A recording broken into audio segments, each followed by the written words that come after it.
Assalamualaikum warahmatullahi wabarakatuh. Om Swastiastu, Namo Buddhaya, Salam Kebajikan. Kami dari kelompok 13, gelombang 1, angkatan 1, Latsar 2026 akan menyampaikan tokoh panutan yang menerapkan nilai-nilai ASN berakhlak dalam kehidupan berbangsa dan bernegara. Tokoh tersebut adalah Dr. Andes Muhammad Atta yang lahir di Bukit Tinggi pada tanggal 12 Agustus 1906. Beliau merupakan seorang proklamator dan merupakan seorang wakil presiden pertama Republik Indonesia yang menjabat dari periode 1945 sampai dengan 1956. Dalam video ini, kami akan menyampaikan bagaimana Bung Hatta menerapkan 7 nilai ASN berakhlak yang meliputi berorientasi pada pelayanan, yang kedua akuntabel, yang ketiga kompeten, yang keempat harmonis, kelima loyal, keenam adaptif, dan yang ketujuh kolaboratif. Kesemuanya sangat relevan terhadap kehidupan bagi seorang ASN untuk memberikan pelayanan yang optimal kepada masyarakat. Demikian kami sampaikan, selamat menyaksikan. Jujur, sederhana. Assalamualaikum warahmatullahi wabarakatuh. Kembali lagi di channel Firman Santoso. Kali ini Firman Santoso akan berbagi sebuah cerita mengenai asal-usul Bung Hatta. Bung Hatta bertanya kepada Segera ambil posisi dan simak videonya hingga selesai. Ternyata sebagian uang masih utuh karena Sebelum lanjut ke video, mohon bantuannya untuk terus mendukung channel ini agar semakin berkembang. Dengan menekan like, komen, akan komitmennya pada demokrasi. Ia mengeluarkan maklumat 10 yang menjadi tonggak awal demokrasi Indonesia. Di bidang ekonomi, pemikiran dan sumbangsihnya terhadap perkembangan koperasi membuat ia dijuluki sebagai Bapak Koperasi. Hatta meninggal pada 1980 dan jenazahnya dimakamkan di Tanah Kusir, Jakarta.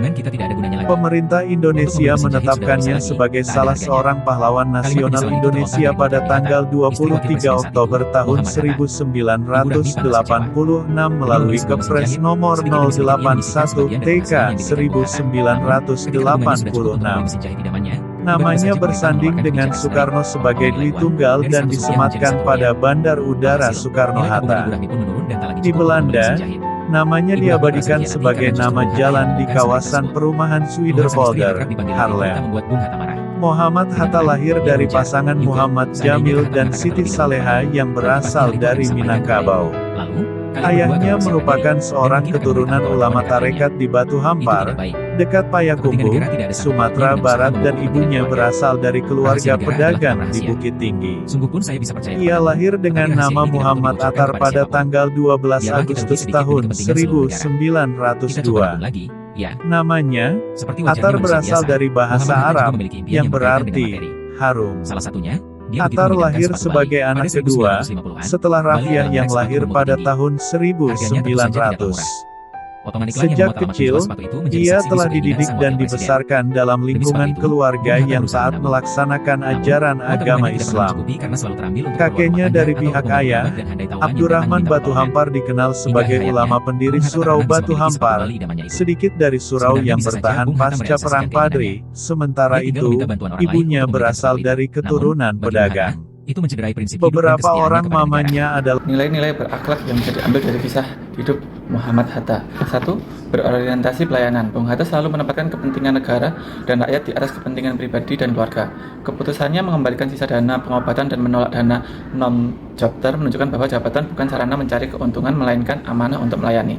2. Akuntabel. Tindakan Bung Hatta mengembalikan sisa uang negara mencerminkan pertanggungjawaban penuh atas penggunaan keuangan negara. Ia tidak merasa berhak atas dana yang bukan haknya, meskipun secara formal dana tersebut berada dalam penguasaannya. 3. Kompeten. Keputusan Bung Hatta dalam mengumumkan kebijakan sesering dilakukan berdasarkan pertimbangan ekonomi nasional, bukan emosi atau kepentingan pribadi. Ini menunjukkan kecakapan berpikir strategis dan profesionalisme. 4. Harmonis.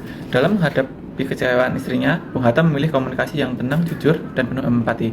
Tanpa mengorbankan prinsip, ia menjaga keharmonisan keluarga tanpa melanggar etika kenegaraan. 5. Loyal. Kesetiaan Bung Hatta kepada negara bercermin dari konsistensinya menjaga rahasia negara, bahkan dari orang terdekat. Loyalitasnya bukan kepada individu atau kelompok, melainkan kepada konstitusi dan kepentingan negara. 6. Adaptif. Kesederhanaan hidup Bung Hatta, termasuk kesediaannya menerima keterbatasan ekonomi pasca jabatan, menunjukkan kemampuan menyesuaikan diri dengan kondisi tanpa mengeluh atau menyalahgunakan posisi. 7. Kolaboratif. Bung Hatta tidak memanfaatkan relasi kekuasaan atau jaringan untuk kepentingan pribadinya, seperti membeli sepatu beli. Ia menghindari diri atau menjaga jarak terhadap konflik kepentingan. Keteladanan Muhammad Hatta merupakan perwujudan dari penerapan nilai-nilai berakhlak ASN. Integritas, kejujuran, dan kesederhanaan menjadi contoh bahwa kekuasaan adalah amanah, bukan privilege. Nilai-nilai tersebut relasi bagi ASN masa kini dalam membangun birokrasi yang bersih, profesional, dan berkeadilan. Demikian yang dapat kami sampaikan tentang bagaimana Dr. Andes Muhammad Hatta menerapkan nilai-nilai ASN berakhlak di dalam kehidupan berbangsa dan bernegara. Semoga hal ini menjadi inspirasi bagi kita semua untuk tetap menjadi seorang ASN yang profesional dan berintegritas. Akhir kata kami ucapkan terima kasih. Wassalamualaikum warahmatullahi wabarakatuh.